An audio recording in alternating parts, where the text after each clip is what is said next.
people are going to start.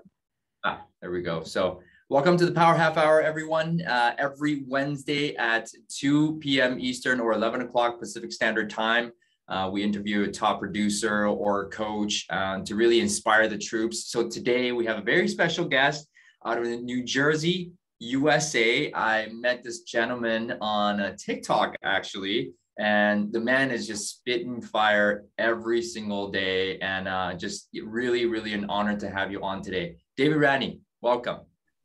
Thank you so much, John. Thank you for having me here. I'm looking forward to chopping it up with you today. Absolutely, man. So thank you again.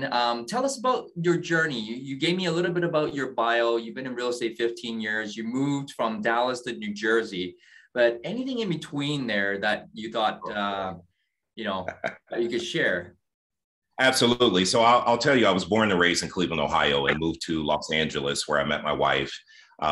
From there, we went to Austin, and that's where I got into real estate. And the way I got into real estate, I went to a conference at my church, and the motivational speaker who was there, he said to the entire audience, raise your hand if there's something that you want to do that you've never done. And I raised my hand. I didn't think he would pick on me, and he did. And the thing I wanted to do was buy investment property. And he started talking to me about what's holding me back. And it was really fear. So he challenged me to write a check for $1,000 and give it to someone in the church. And if I didn't buy an investment property within 2 months, they were able to cash that check. So you don't know me well, but when it comes to money, I don't lose money, right? So don't mess around. Yeah. They gave me 2 months. In 2 weeks, I was under contract on my first investment property. I bought a duplex. Wow. And from there, I got the bug and started buying more property. So that's what got me into real estate. Wow, that's awesome. And so that was then pre-2006 then? We moved to Austin in 2000. So this was probably 2002 when I bought this property. Yep. 2002. Okay. Yeah, my first one. And so from there, I started buying more property with this real estate agent. He was actually a broker, and he said to me, "Listen, dude, you're doing all the work. Why don't you get your license and come work for me, and you can keep your commission when you buy property?" So that's what I did. And I eventually started helping other people buy investment properties, and then realized, hey, I can actually make a good living from this. Yeah. And I started pursuing real estate full time. As I moved from Austin to Houston, I transitioned into doing real estate full time around 2006 or 7. Yeah. So then 2006 or 7, that's when you started your career. That's when the market started crashing. How was that like for you? For me, I was working with HUD foreclosures at the time. So it was great for me. All the investors were on the sidelines and they were looking to buy HUD foreclosures. So I took part in that and bought some really great properties. I also helped a lot of other people buy properties and then turn around and rent those out or flip those homes. So it actually worked out well. And what I learned to do with foreclosures is how to hit the ground. I mean, it's all about numbers and how many people you talk to. And so it taught me how to get out there and hit the ground hard and just talk to a lot of people every day. And that's what got me into prospecting and lead generation coaching, right? That's awesome. So you started buying real estate, getting into real estate, selling for yourself. 2006 and 7, got into the foreclosure game. Now, So for another 5-6 years, then you moved to New Jersey. Why the move? So my wife, Michelle's in pharmaceuticals. She's been in that industry for about 20 years. And so when we were in Dallas, they made her an offer we couldn't refuse. And we like to follow the money trail, as I say. So we dropped everything in Dallas and moved to New Jersey. And I started real estate here, from scratch, which is a bit of a challenge. However, it's doable if you know what to do. I do want to talk about that because you made the move, and I hear, small percentage of agents move marketplaces completely and just started thriving. Now, you started to really hit the ground running by doing 2 things that I know of, expired listings and for sale by owners. Yes. Tell us a little bit about that journey. Well, the reason I did that is I realized very quickly I needed to make money, and I did not have a local sphere of influence. I didn't know anyone. And so if I wanted to make money, I've always believed in real estate, if you want to last, you have to list property. Yes, so sir. It's about getting leads, getting listings, and learning how to leverage. So a mentor of mine told me for sale by owner, we call them FSBOs, but he told me it stood for fastest source of business opportunity. Whoa. Okay. Say that again. Fastest source of business opportunity is a FSBO. Is a Got it. FSBO. He said they have their hands raised and they're saying, I have a house to sell. They don't think they need us in the beginning, but they do need us. 90% of for sale by owners end up listing with an agent. So I learned very quickly that instead of going door knocking random houses in the neighborhood, I'm going to door knock the people that have their hands raised. And that's expireds and that's for sale by owners. Mm. So that's what I did. And I had to learn the scripts, of course, what to say. I had to learn how to overcome the objections they gave me. And then I had to learn how to be persistent, right? And follow up every week. And once I did that, I started getting business pretty quickly. Nice. So I think the main ingredient here is the persistence. Because we could all role play, we could all, go out there and prospect, but people give up too easily, especially with these two sources. You get massive rejection. How did you overcome that rejection and kept going? Because I understand that I need to get a certain amount of rejection to get to the yeses. Right. And so I was almost welcoming the people who rejected me, because here's one thing, let me back up a little bit. Every time I lead gen, I had on the baseball cap, the New York Yankees baseball cap. The NY in my mind stood for not yet. So I would always tell myself, they're not telling me no, and they're not rejecting me. They're just saying, not yet. We just put our house on the market. We feel like we can sell it. Not yet. We're not ready for you yet. So although it was rejection, in my mind, I looked at it as, I just need to follow up, because I know they're going to get to the sweet spot where they have to get to Florida and their house hasn't sold and they couldn't do it on their own and they need my help. And if I stay persistent and continue to follow up every week, I'm going to call them one Monday and they're going to say, you know what, David, come talk to us. You've done a great job. You call us every week. You come to our open houses. We really like you. Come talk to us about what you can do to help us. Man, so it works. It works. It definitely works. The for sale by owner game is the follow-up game, but people usually give up after the second follow-up. No joke, right? I agree. What would you say is your average in your marketplace? How many follow-up calls you have to do with a for sale by owner for them to say, David, come over and list my house? 8 to 12, somewhere in that range, right? So I tell people, if you're not committed to calling for at least 8 weeks straight, don't even make the first phone call. It's not worth your time if you're not going to keep the follow-up going. It's like that image. You've probably seen it where this guy has a pickaxe and he's going through a mine trying to break through and get the diamonds. Yeah. And he gets frustrated because he's not able to find the treasure and he gives up. And the next person comes in and they hit the wall one time and they break through and the treasure is right there on the floor. Right. It's like that with a for sale by owner. You may call for 8 weeks straight and they keep telling you no, but that 1 week you decide, I'm going to skip them this week. They're never ready. I'm just going to wait a couple of weeks before I call them.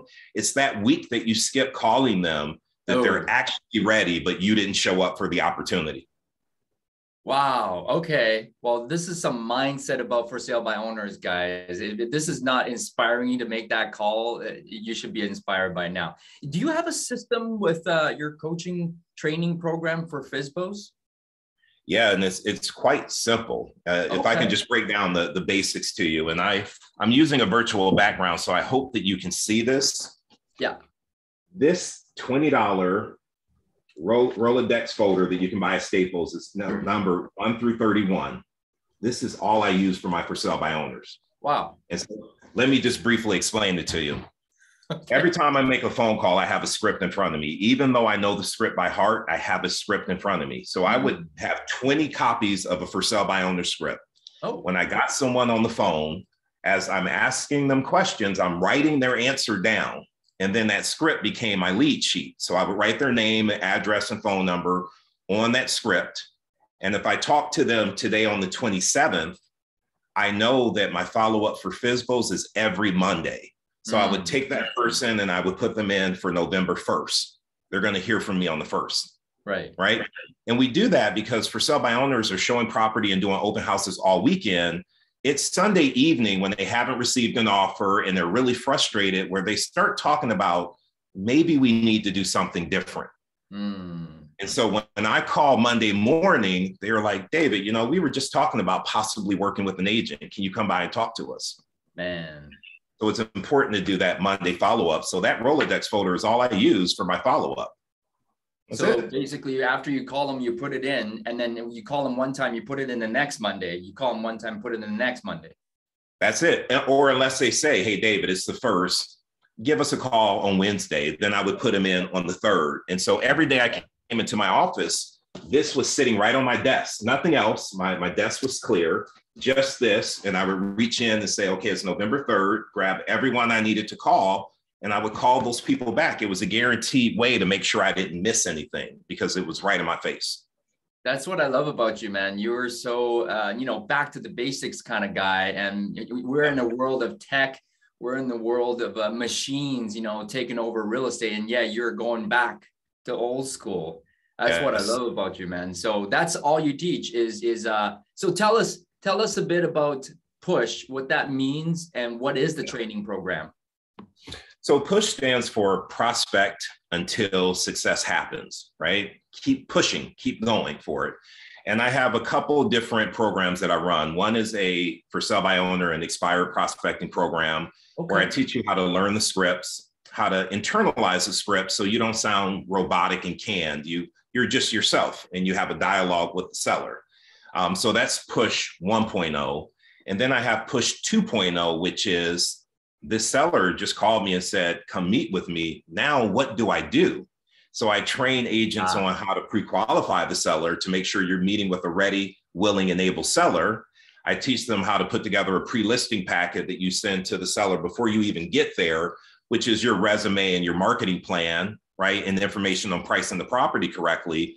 And then I train agents on how to learn the listing presentation soup to nuts, so you know it by heart, how to overcome common seller objections that you get at the listing appointment, and then ultimately how to close when you're there. A lot of times we're in front of a seller and we close and they say, nope, I'll think about it. I'll call you tomorrow, and we leave. And we shouldn't leave. We should stay there and close at least 4 more times. I mean, they're looking to hire a salesperson, show them that you know how to close, right? And so that's what I train agents to do in the program, is how to close when you're there. Because my mindset is, if I leave your house without getting the paperwork signed, the chances I'm going to get it signed are pretty slim. And so handle those objections and close when you're there. So basically from A to Z, this whole sales process on taking a listing until you sell the listing, you got it all in your training program. I have it all. There you go. It's prospect until success happens, guys. That's a grind. That's a grind, David. Tell me about the grind. I mean, you've been in it 15 years. How is the grind? So it's definitely a grind because, look, we're human. And there are times when I remember weeks where I was calling every day, and I prospected Monday through Friday for 3 hours. And I can remember doing that for a week solid with no appointments. And there are times like, what am I not doing? What am I not saying? I'm so frustrated. I just want to give up. And yet the minute you're ready to give up, if you just stay focused and you make one more phone call, that's the person who's ready to meet with you. So the grind is understanding that you have 2 jobs in real estate. Your job in the morning is to create opportunities. So get on the phone and lead generate and book appointments. That's your morning job, 9 to 12. Your job in the afternoon is to service your existing clients, go on appointments, take listings, write up offers, negotiate contracts. And if you understand that you have 2 jobs and you treat them separate, you don't let anything get in the way of you getting on the phone and creating opportunities, you'll be successful. It's a grind though, and it's all about following a schedule and time blocking those activities.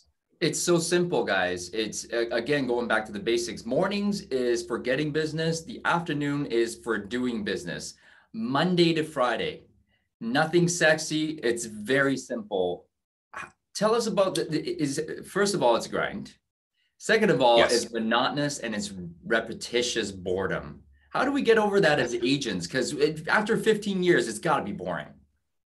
Well, you have to get comfortable with the boredom of focus, right? Yeah. It's just something that you need to do. However, what I did is I gave myself a reward for staying focused. So when I lived in Dallas, I'm a movie guy, and I would go to the movies every Friday. Every time we had a new release, I was at the movies.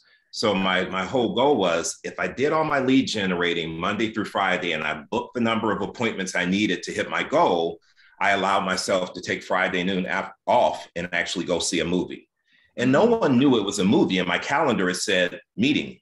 Nobody knew that it was a movie, but that was my reward for plugging in and doing my work. So yes, it's a grind. Yes, it burns you out. But when you have something to look forward to, it makes it exciting. That's one of my mentors, you know, in my 10th year in the business, I'm like, I'm just grinding all day. I'm doing 7 days a week, 12, 14-hour days. And he tapped me on the shoulder and he said, you got to have something to look forward to. So this is exactly it.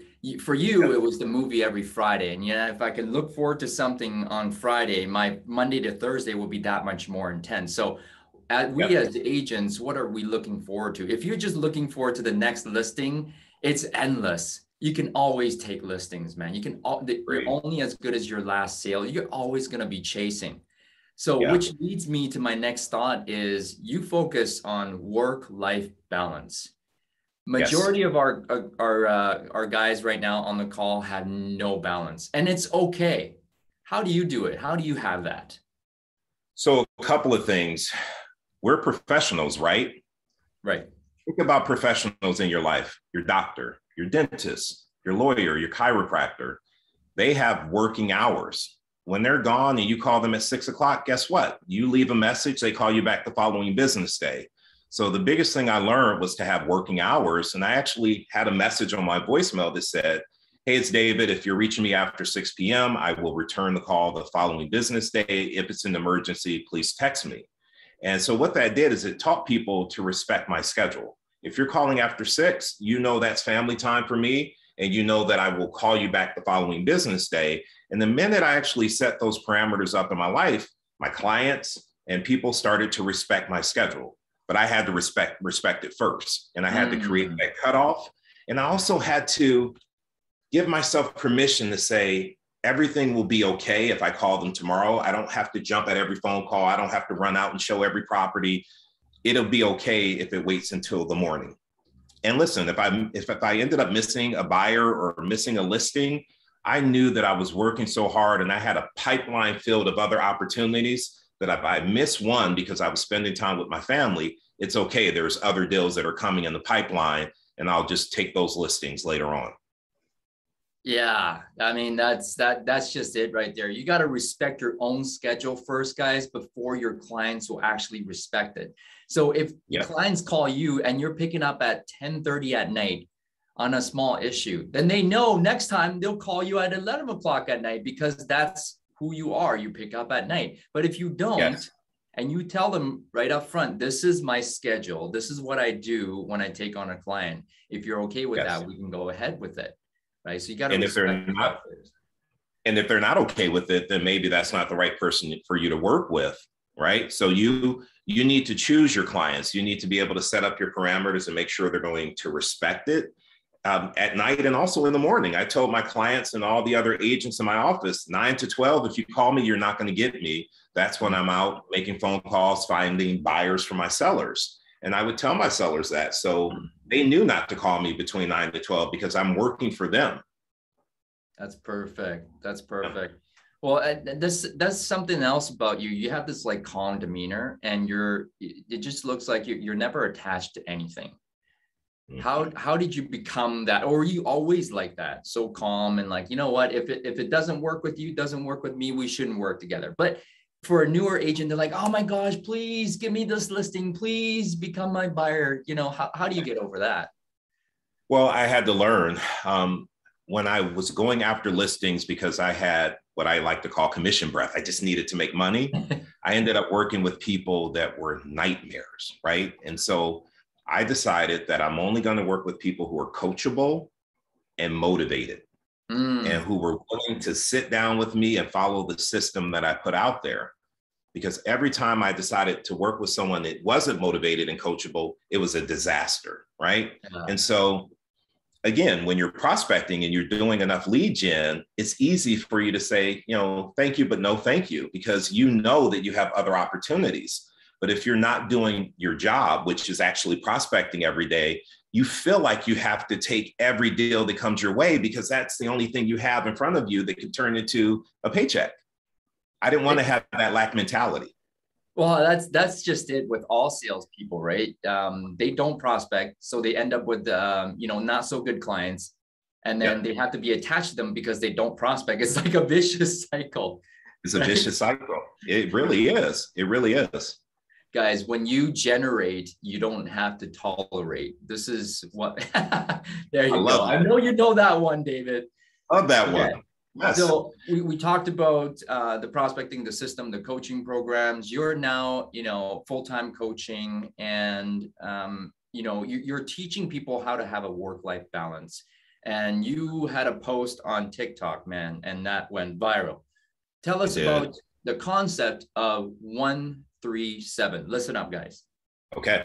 So first of all, I wanted to say this is not something I created. I learned this from someone else. The 137 is you take at least one day off a week.